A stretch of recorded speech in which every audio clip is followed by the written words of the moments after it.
अगले साइंटिस्ट हमारे हैं एस चंद्रशेखर, सुब्रमण्यम चंद्रशेखर। सुब्रमण्यम चंद्रशेखर ऐसे वैज्ञानिक जिन्होंने अमेरिका की नागरिकता ले ली थी बाद में, तो ये इंडियन अमेरिकन साइंटिस्ट लिखा है इनके बारे में। इन्होंने एक इक्वेशन दी जिसको चंद्रशेखर लिमिट बोलते हैं।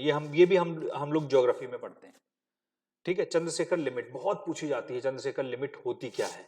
अब समझना कि जो इन्होंने भी ये एस्ट्रोफिजिक्स थे, स्टार्स के बारे में, सौर मंडल के बारे में इन्होंने रिसर्च किया। उसमें उन्होंने जो फॉर्मूला दिया उसमें इन्होंने ये बताया कि जो कोई भी स्टार होता है, हर स्टार का एक जीवन है, लाइफ साइकिल, ठीक है। स्टार बनता है, फिर एनर्जी उसमें आती है, काफी दिन तक चलता है, फिर एनर्जी कम होने लगती है, फिर वो डेड हो जाता है, मर जाता है। स्टार का मतलब जिसके पास खुद की ऊर्जा है, जैसे सूर्य, सन अपना क्या है, कि स्टार है।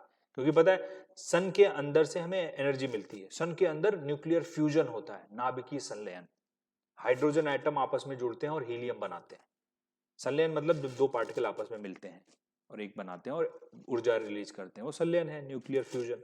विखंडन का मतलब एक पार्टिकल टूटता है, न्यूक्लियर फिजन उसको बोलते हैं। तो स्टार्स के अंदर न्यूक्लियर फ्यूजन होता है, हाइड्रोजन जुड़ता है और हीलियम बनाता है। तो इन्होंने बताया कि जो स्टार की लाइफ है वो कैसे चलती है।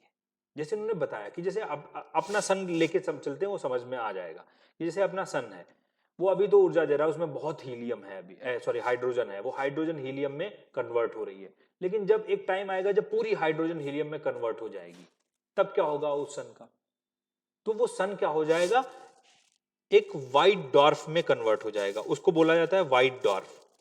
वो कोलैप्स कर जाएगा, डॉर्फ मतलब बौना, सफेद बौना ग्रह, सिर्फ सफेद सफेद दिखेगा, व्हाइट दिखेगा, व्हाइट डॉर्फ में कन्वर्ट हो जाएगा। लेकिन इन्होंने एक कंडीशन बताई। इन्होंने बोला कि अगर कोई स्टार, कोई तारा सन के जैसा कोई और भी हो, अगर उसका मास 1.44 गुना अपने सन के मास के हो, तब वो व्हाइट डॉर्फ में कन्वर्ट नहीं होगा। इसलिए ये क्वेश्चन बहुत पूछा था, व्हाइट डॉर्फ का अधिकतम मास कितना हो सकता है, 1.44 मास ऑफ सन, अपने सन के मास के बराबर, द्रव्यमान के बराबर। अगर किसी स्टार का मास इतना या इससे ज्यादा है तो वो व्हाइट डॉर्फ में कन्वर्ट नहीं होगा।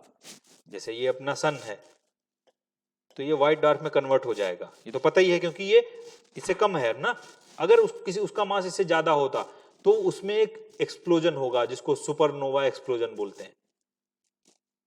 सुपरनोवा एक्सप्लोजन मतलब विस्फोट होगा और वो ब्लैक होल में कन्वर्ट हो जाएगा,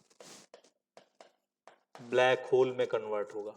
तो ये क्वेश्चन बहुत पूछा जाता है कि सुपरनोवा एक्सप्लोजन होने के लिए या ब्लैक होल में कन्वर्ट होने के लिए किसी भी स्टार का मास कितना होना चाहिए, या चंद्रशेखर लिमिट क्या है। तो आपको पता होना चाहिए चंद्रशेखर लिमिट क्या है, कि अपने सन का अगर उसके पास 1.44 टाइम्स मास है, 1.44 गुना मास है, तो उसमें सुपरनोवा विस्फोट हो जाएगा जब पूरी हाइड्रोजन खत्म हो जाएगी और वो एक ब्लैक होल में कन्वर्ट हो जाएगा और आगे चल के फिर न्यूट्रॉन स्टार में भी बन सकता है, लेकिन वो व्हाइट डॉर्फ नहीं बनेगा।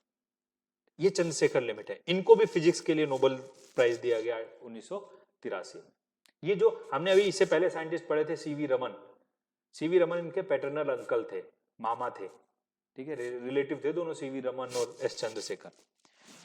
नासा जो अमेरिका की सबसे बड़ी स्पेस एजेंसी है, उसने एक स्पेस में अपना रिसर्च स्टेशन जो खासकर एक्स रेज को ऑब्जर्व करती हैं, जो बिग बैंग हुआ था, वृहत विस्फोट जब ब्रह्मांड बना है, तो वहां से एक्स रेज, बहुत तरीके की किरणें निकली थी, उनमें एक्स रेज भी निकली थी। तो एक्स रेज को स्टडी करने के लिए उसने एक रिसर्च टेलीस्कोप बनाया जिसका नाम भी इनके नाम पे रखा गया है, चंद्रा एक्स रे, ठीक है। तो ये भी बहुत बड़ा योगदान है फिजिक्स की फील्ड में इनका, एस चंद्रशेखर का, ठीक है।